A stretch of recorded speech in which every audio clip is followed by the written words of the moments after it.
The 2010s, a decade of smartphones, touchscreens, and electric dreams.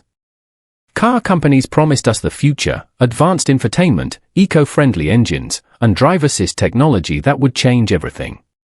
But what we actually got were glitchy electronics, weak engines, and designs that aged faster than a cracked iPhone screen. Today, we're diving into the top 10 worst cars of the 2010s, the machines that prove technology means nothing if the car itself falls apart. Let's get into it. Num 10. 2013 Fiat 500L. The Fiat 500 was adorable, retro charm, easy to park, and full of Italian flair. Then Fiat decided to make a bigger version, the 500L. It looked like someone inflated the original 500 with a bicycle pump. The proportions were awkward, visibility was terrible, and the build quality. Straight out of 1990s Eastern Europe.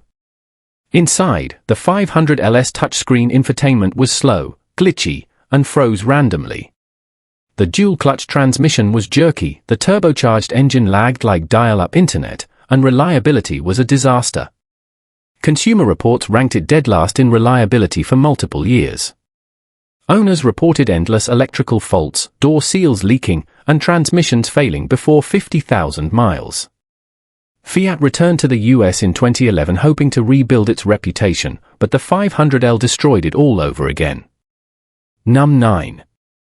2014 Mitsubishi Mirage. You wanted affordable transportation? The Mitsubishi Mirage gave you that, and nothing else. This car was built to be the cheapest new car you could buy in America. But it drove like a punishment. Its tiny 3-cylinder engine made just 74 horsepower, and the CVT transmission constantly screamed at high RPMs just to keep it moving. The steering felt disconnected, the interior plastics were thinner than Tupperware, and the ride quality was like sitting on a pogo stick. Reviewers didn't hold back. Car and Driver called it the worst new car sold in America. Crash test ratings.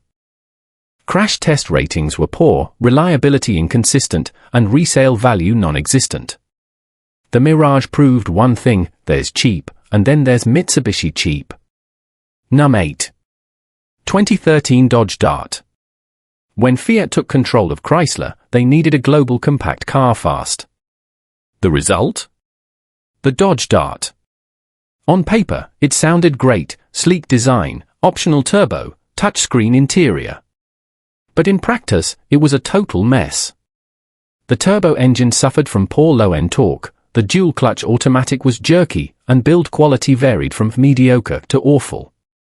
The interior looked modern but aged horribly, buttons peeled, seats sagged, and trim rattled within a year. Even worse, the Dart's weight made it slow, and fuel economy was far below the competition. Dodge discontinued it in 2016, just 4 years after launch. It was meant to bring Dodge into the modern era. Instead, it helped bury their car lineup for good. Num 7. 2011 Nissan Juke. The Nissan Juke tried to be fun, funky, and futuristic. Instead, it looked like a frog wearing running shoes. Its styling divided everyone. Some called it unique, others said it hurts my eyes. Underneath the weird looks, things got worse. Its 1.6L turbo engine had power, but the CVT transmission couldn't handle it. CVT failures were common, sometimes under 60,000 miles, with replacement costs over $4,000.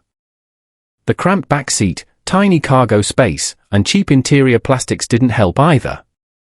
Nissan wanted the Juke to appeal to young buyers, but its reliability issues made it a nightmare for anyone who actually bought one.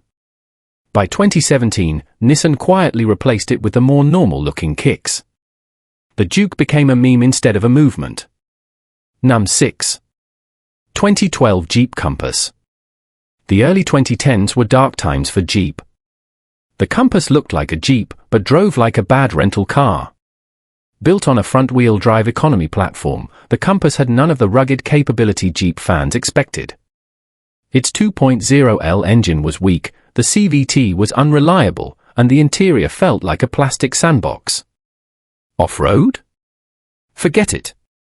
The Compass struggled on gravel roads, let alone real trails. Critics called it a Jeep in name only. Even loyal Jeep owners refused to acknowledge it as part of the family. The 2017 redesign finally fixed some of the problems, but by then, the Compass name had already become a joke among enthusiasts.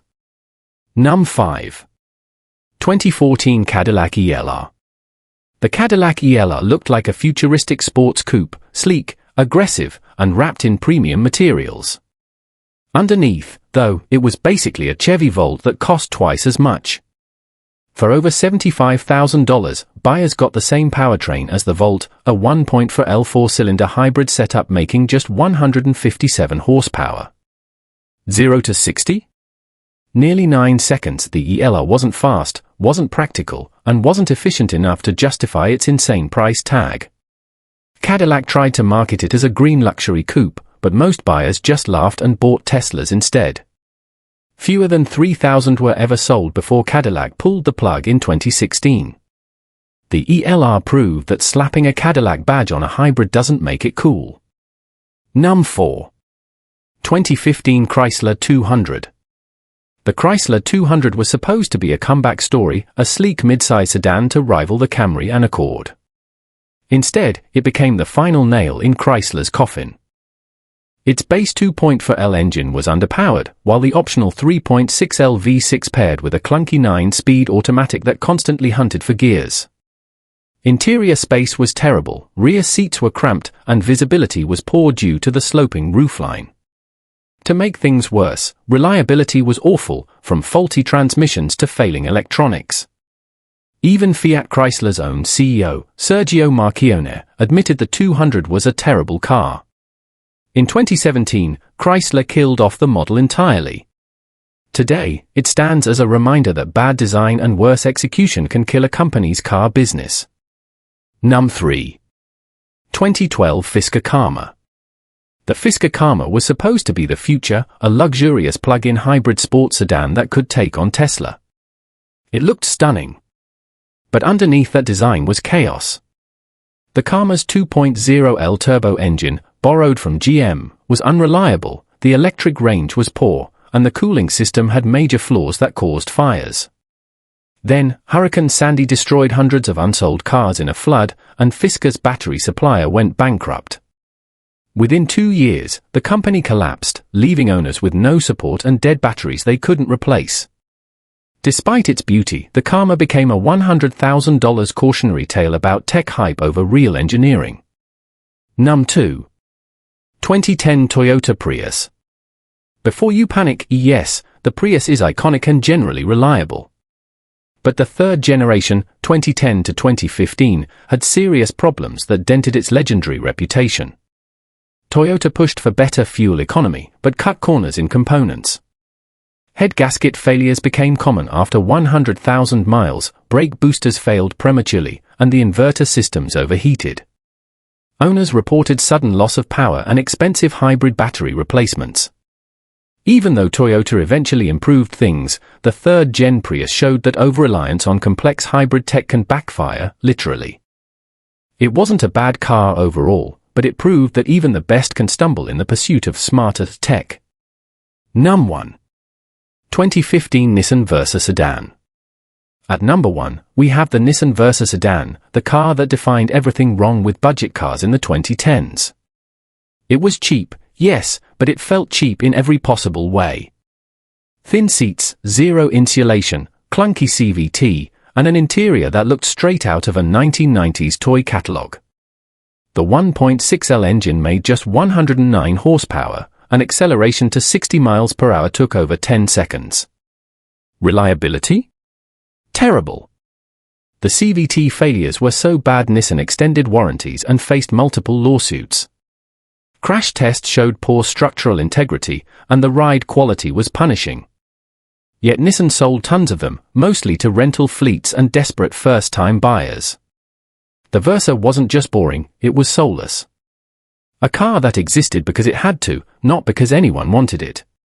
Today's EVs, hybrids, and compacts are stronger because these cars showed us how bad things could get. So, tell us in the comments. Which 2010s car deserves to be forgotten forever? Thanks for watching, and remember,